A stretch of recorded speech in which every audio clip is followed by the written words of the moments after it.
So we hear the Chancellor, Jeremy Hunt, wants to extend that 5p fuel duty cut for another year. He says that there's a strong precedent to extend the cut on petrol and diesel amid concerns that further costs on motorists would be, well, politically unacceptable. The Treasury is also facing pressure to freeze fuel duty for another year.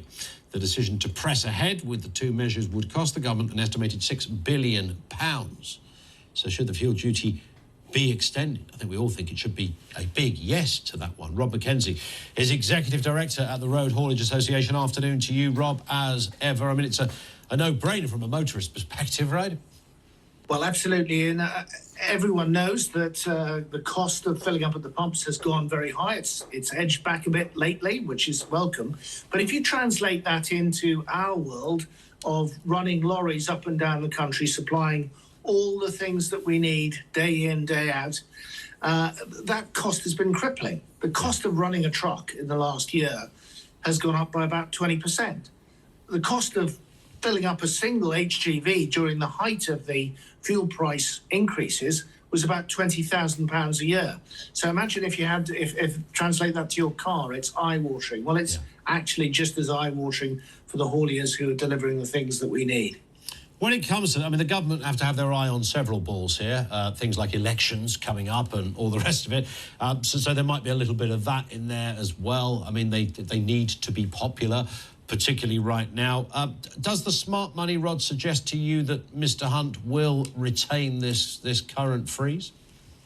Well, obviously we're in the realms of speculation and we won't know until the middle of March. But what we've been saying to him and the Treasury is that actually if you hold the price of fuel duty where it is now and possibly even cut it, I'll come to that in a sec, you'll actually do a real service for inflation.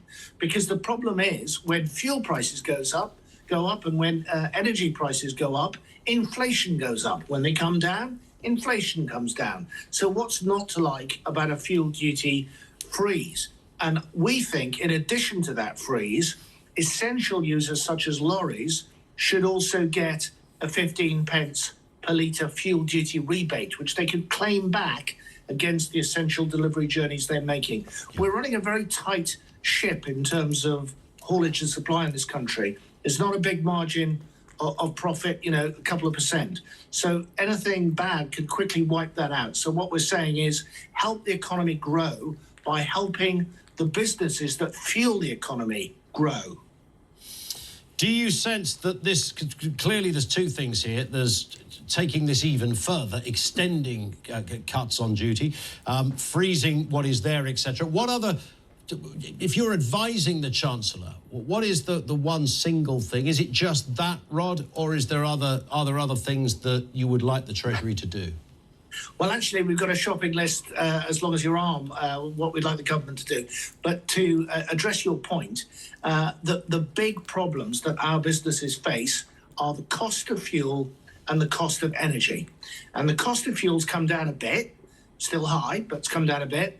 And there's more the government can do to keep it low and therefore keep inflation for the rest of us low and help small businesses with some of their energy bills, which are still crippling and still very excessive. And we think that's a good case for the SMEs on which we depend to have a little bit more help from the Treasury.